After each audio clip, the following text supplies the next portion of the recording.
Hi everybody. Today the subject of this video is caregivers who complain.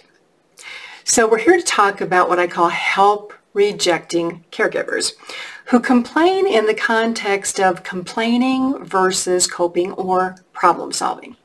Now admittedly there are a lot of valid complaints about a lack of caregiver support services, about the challenges of getting care for aging parents or for a spouse, and complaints about service providers, doctors, health insurance companies, assisted living companies, in-home care, hospice. These service providers who make promises but don't deliver. These are all very valid complaints, and they represent problems that in most cases can be solved. But in this video, the caregiver complaints are going to be a little different.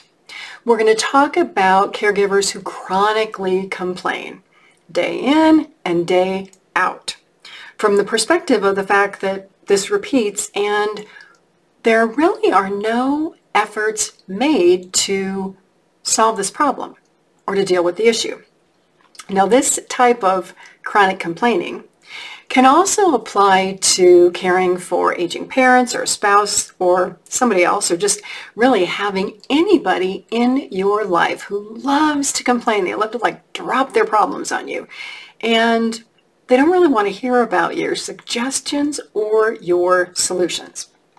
I'm Pamela D. Wilson. My website is PamelaDWilson.com. On there, complimentary online courses about how to care for aging parents, guardianship, my podcast, The Caring Generation. I have a support group called The Caregiving Trap. A lot of hope, help, and support on my website. Please go there, check it out, PamelaDWilson.com. Also press the like button, share these videos so that other people who are looking for hope, help, and support in caregiving, aging, and healthcare issues can find it. So in this video, we're going to talk about how complaining really can be a negative spiral that results in more negativity. We're going to talk about how some caregivers who complain may not realize that they're complaining. They may not realize the effect that they have on other people who are around them. And if you find that you are this person who's a complainer, why are you in this spiral? How does all of this happen? So a warning here, if you are a help-resistant complainer, you might want to just press the button on this video, stop it, because you're not going to want to hear anything I have to share, because I'm going to share information and tips and suggestions about how to resolve being a complainer and really the foundation of why this happens, so that you can understand why you're doing what you're doing and choose to do something differently. So many of us know complaining is toxic. It's a bad habit if you do it all the time. People, though, who complain all the time and do nothing may feel, though, that their situation is hopeless or that they are powerless. And you may complain and you may not realize that you even feel this way, that this is the foundation of your complaints. So while I hear a lot of caregivers say, it's my choice to care for my husband or wife or for an aging parent, and they continue to complain, it's very clear by this act of complaining that while they're saying the words, this is my choice, they haven't come to a place of acceptance up here regarding their choices.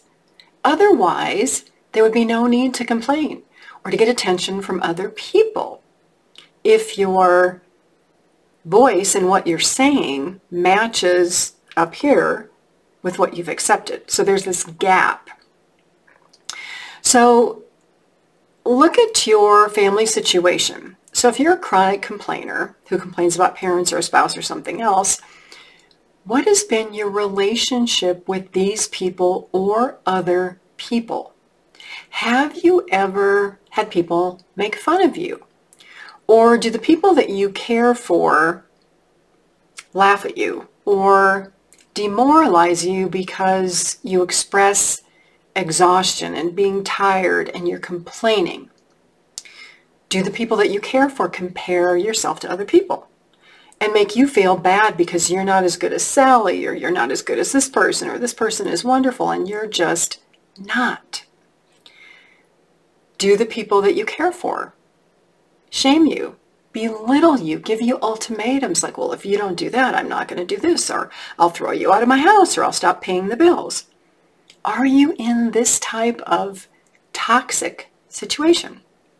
If you are, and you feel hopeless or helpless, which is why you complain, it's likely that you have been taught by your parent or your spouse or the person that you care for that their behaviors are acceptable and that you deserve this treatment. Now, you're noticing that all of this is really damaging to your health, your well-being, and the way that you think.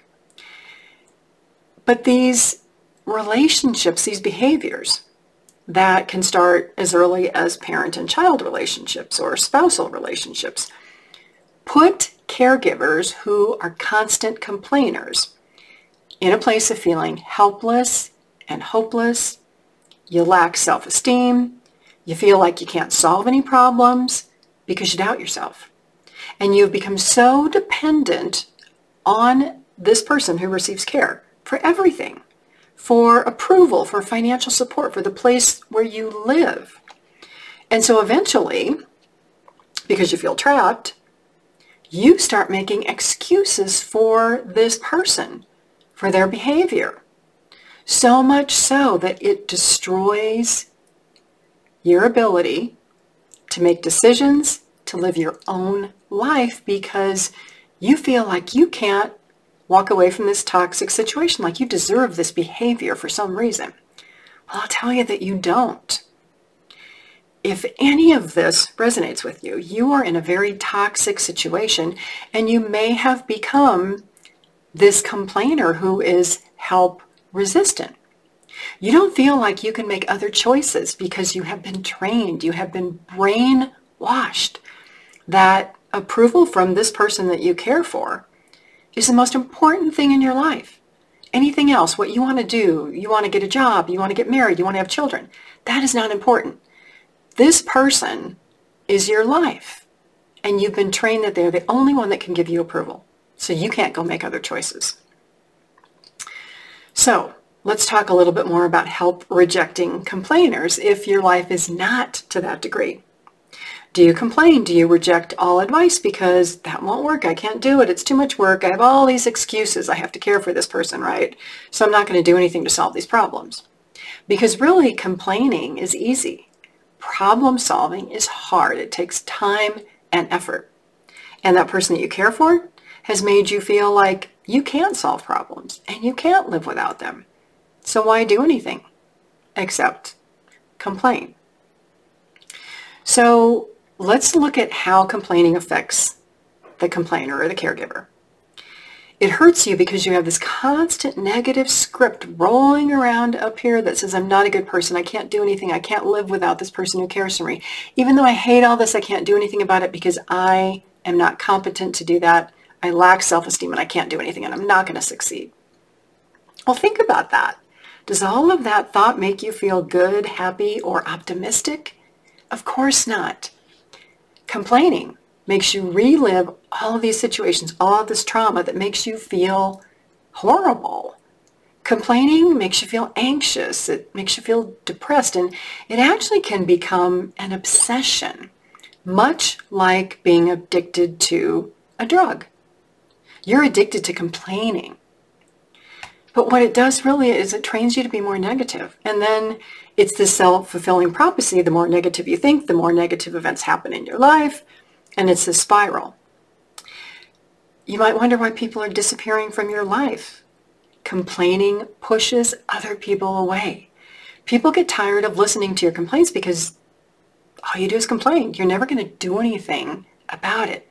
And these behaviors can go on and on and on and on for years and years until you realize why you've become a complainer. Complaining is, they're words that come out of your mouth, right? They're actions, but it's really passive because complaining doesn't change your situation, right? It doesn't resolve a problem. It doesn't solve a problem. When you complain, you just stay stuck and then you think of more things that you're going to be unhappy about. and you actually become less likely to take steps to change your situation. So if you're in this situation where you've become a constant complainer or a help-resistant complainer, take a look at your relationships, your family relationships, the relationships you have with the parent and the people that you care for, and see if these are the foundation of your problem.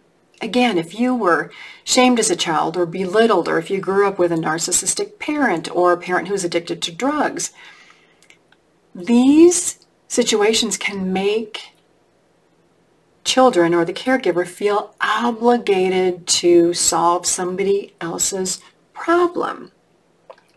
If so, the situation you're in really isn't your fault. You're kind of like a product of all of these relationships that made you who you are today.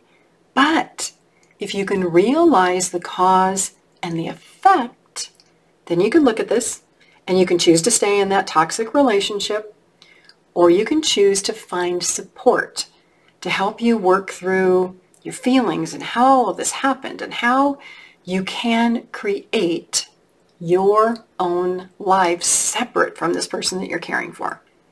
I know it sounds way easier said than done. It's probably going to be a lot of work, a lot of effort on your part. But anything is possible if you decide that things can be different. If you create a plan and you work toward the plan and a transition one day at a time. I'm Pamela D. Wilson. If you stayed for this entire video, thank you for being here.